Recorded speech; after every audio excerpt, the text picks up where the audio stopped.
आप लोग जानते हैं कि ये यति नरसिंह आनंद इससे पहले भी हेट स्पीच में अरेस्ट हुए, जेल को गए। तो हमारा फर्स्ट डिमांड ये है कि उनकी बेल को कैंसिल किया जाए। सिर्फ केस रजिस्टर नहीं होना चाहिए बल्कि उनको अरेस्ट होना चाहिए।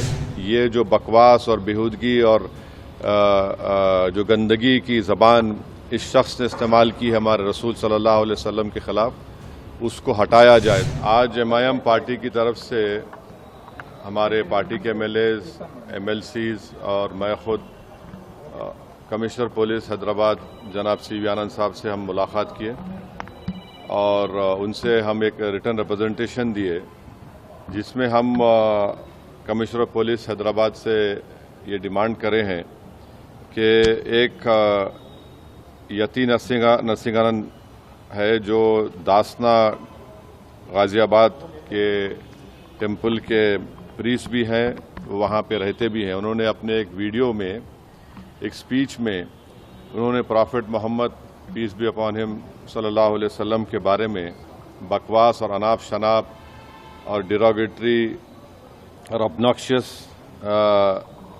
लैंग्वेज और हाईली कंडेमनेबल अल्फाज का इस्तेमाल किया प्रॉफिट मोहम्मद सल्लल्लाहु अलैहि वसल्लम के बारे में।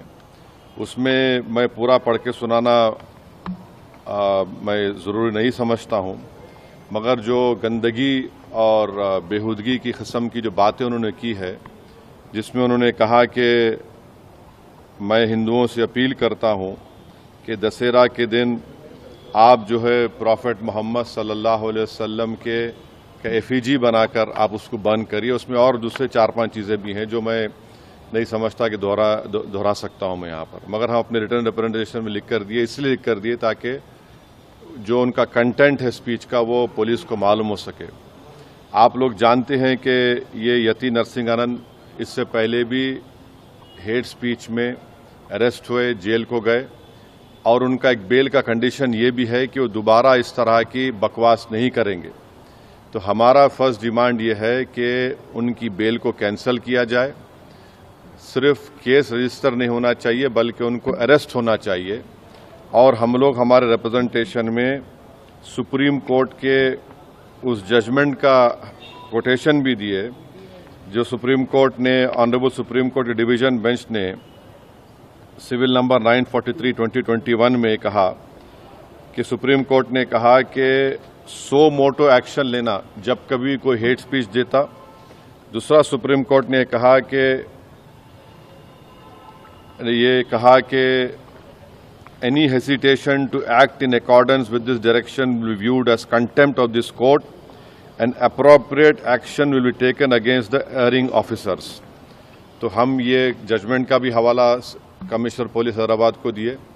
हम उम्मीद करते हैं कि इमीडिएटली एक्शन लिया जाएगा और हम सीपी से हमारे रिप्रेजेंटेशन पर कमिश्नर पुलिस ने हैदराबाद साइबर सेल के सीनियर मोस्ट ऑफिसर को ये ऑर्डर्स दिया है कि साइबर सेल में उसका केस रजिस्टर करे। और हम उनसे ये भी रिक्वेस्ट की है कि जितने सोशल मीडिया प्लेटफॉर्म पर ये जो बकवास और बेहूदगी और जो गंदगी की ज़बान इस शख्स ने इस्तेमाल की है हमारे रसूल सल्लल्लाहु अलैहि वसल्लम के ख़िलाफ़, उसको हटाया जाए। तो उन्होंने कहा कि वो सोशल मीडिया प्लेटफॉर्म को भी वहाँ पर जो उनका प्रोसीजर उसके तहत उनको बताएंगे, चाहे वो यूट्यूब हो, जो भी फेसबुक हो, जो भी सोशल मीडिया हो, ताकि हम ये नहीं चाहते कि इनकी ये गंदगी की अल्फाज लोग सुनकर उनको एक ज़हनी और क़ल्बी तकलीफ़ भी हो रही है। और तो हम उम्मीद करते कि वो भी होगा। और तीसरा, हम आवाम से अपील कर रहे हैं कि आप पुरअमन रहिए, क़ानून को अपने हाथ में मत लीजिए। यकीनन हर मुसलमान के को एक दिली तकलीफ़ और हमारे जज्बात को ठेस पहुंची है और हम बार बार सबसे कह रहे हैं कि आप क्रिटिसाइज़ हमको कर सकते आप, मगर आप इस तरह की ज़बान हमारे प्रॉफिट मोहम्मद सल्लल्लाहु अलैहि वसल्लम के बारे में इस्तेमाल करना गलत बात है, बिल्कुल नाज़ेबा है, नाकाबिल कबूल है। अगर आप ये वीडियो YouTube पर देख रहे हैं तो हमारे चैनल को सब्सक्राइब कर बेल आइकन दबाएं और Facebook पर देख रहे हैं तो हमारे पेज को लाइक करें। 8 मिलियन प्लस सब्सक्राइबर, आपके इस भरोसे के लिए बहुत धन्यवाद।